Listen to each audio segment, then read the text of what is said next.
তেখেতৰ নিষ্ঠা সততা সেই সততাক আমি শ্ৰদ্ধা জনাব লাগিব। তেখেতে যিখিনি আমাৰ সমাজখনলৈ যিখিনি আমাক সাংবাদিকসকলক নিৰ্ভীকভাৱে আপোচহীনভাৱে সত্য খবৰটো জনসাধাৰণৰ মাজত হৈ গৈছে।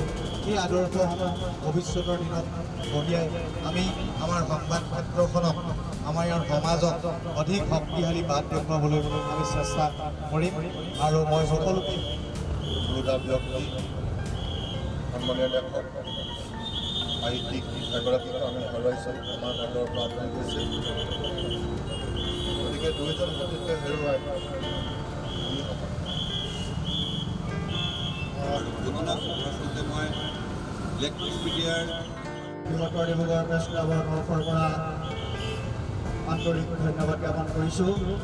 আজি আমাৰ সকলোৰে কাৰণে মাত্ৰ ডিব্ৰুগড়ৰ কাৰণে নহয়, সমগ্ৰ উজনি অসম তথা অসমৰ সাংবাদিক জগতৰ কাৰণে, অসমৰ সমাজ জীৱনৰ কাৰণে আমাৰ মাজৰ পৰা নিজ বাসগৃহতে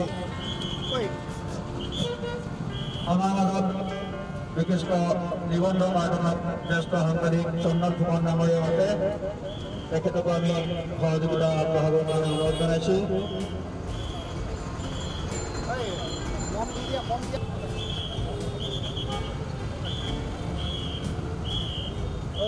ক'ব লাগিব যে আজি আমাৰ মাজত নাই, কথা বিশ্বাস হোৱা নাই আৰু অতি দুখ লাগিছে, আমি মৰ্মাহত হৈছোঁ। আৰু বুননৰ নিচিনা এগৰাকী বলিষ্ঠ সাংবাদিক আমি কেতিয়াও পাহৰিব নোৱাৰোঁ। আচলতে তেওঁৰ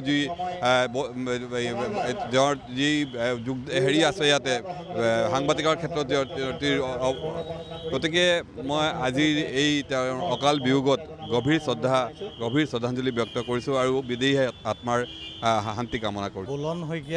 বুলন শইকীয়া বুলি ক'লে আমাৰ ৰাজ্যখনৰ সংবাদ মাধ্যমৰ সৈতে জড়িত থকা এতিয়া প্ৰতিজন ব্যক্তিয়ে চিনি পায়।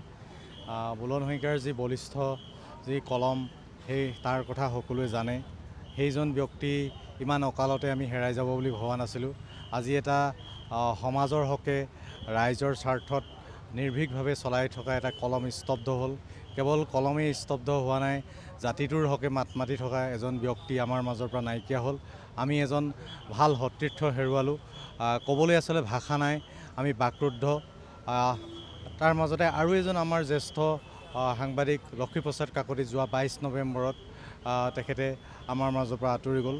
আমি আজি দুয়োজনলৈ আজি থানা চাৰিআলিত বৃহত্তৰ ডিব্ৰুগড় প্ৰেছ ক্লাব আৰু জিলা সাংবাদিক সন্থাই আনুষ্ঠানিকভাৱে শ্ৰদ্ধাঞ্জলি জ্ঞাপন কৰিছোঁ আৰু দুয়োজনৰ আত্মাৰ সদগতিৰ অৰ্থে ভগৱানৰ ওচৰত প্ৰাৰ্থনা জনাইছোঁ। হয়, স্বাভাৱিকতে আচলতে দীৰ্ঘদিন তেওঁ দীঘলীয়া সময় অসমীয়া সমাজ জীৱনৰ কাৰণে বলিষ্ঠভাৱে তেখেতৰ যি পদক্ষেপ আছিল, কলমৰ জৰিয়তে যি তেওঁ আচলতে ক্ষুদ্ধাৰ বিভিন্ন পক্ষক তেওঁ যি আচলতে সত্যনিষ্ঠ সততাৰে তেওঁ যি কলমৰ জৰিয়তে যি সমাজলৈ সেৱা আগবঢ়াইছিল, এয়া আচলতে আজি প্ৰতিফলিত হৈছে। আমাৰ মাজত আজি বুলন শইকীয়া নাই, গতিকে আমি বাকৰুদ্ধ, আমি মৰ্মাহত খুবেই। কিন্তু আজি আপুনি দেখিছে যে বুলন কুমাৰ শইকীয়া ডাঙৰীয়াৰ প্ৰতি শ্ৰদ্ধাঞ্জলি জনাবৰ কাৰণে অকল ডিব্ৰুগড়ৰে নহয়, সমগ্ৰ অসমৰ সাংবাদিকতাৰ লগতে বিভিন্ন ক্ষেত্ৰত জড়িত, সমাজ জীৱনৰ বিভিন্ন ক্ষেত্ৰৰ সৈতে জড়িত সকলো আচলতে ওলাই অহা পৰিলক্ষিত হৈছে। গতিকে ইয়াৰ পৰাই প্ৰমাণ হয় যে বুলন কুমাৰ শইকীয়াৰ যি আচলতে সাংবাদিকতাৰ জৰিয়তে তেওঁ সমাজলৈ আগবঢ়োৱা যি অৱদান, এই অৱদান কিন্তু চিৰদিন আমি সকলোৱে কিন্তু মনত ৰাখিম। আৰু তেখেতৰ যি বলিষ্ঠ আচলতে যি কণ্ঠ আছিল বা বিভিন্ন সময়ত তেখেতে দেখা গৈছিল যে সমাজ জীৱনৰ বিভিন্ন ক্ষেত্ৰৰ সৈতে সমাজৰ কাৰণে বিভিন্ন যি যেনেধৰণে আচলতে কৰিব লাগে এইখিনি সকলোখিনি আচলতে কৰি আহিছিল, তাক কেতিয়াও অসমীয়া সমাজ জীৱনে কেতিয়াও নাপাহৰে। আৰু এনে এগৰাকী মহান যি সাংবাদিকৰ, যি বলিষ্ঠ সাংবাদিকক যি আচলতে হেৰুৱাই আজি সমগ্ৰ অকল সাংবাদিকসকলেই নহয়, অসমীয়া সমাজ জীৱনৰ কাৰণে এক অপূৰণীয় ক্ষতি বুলি আচলতে বিবেচিত হৈছে।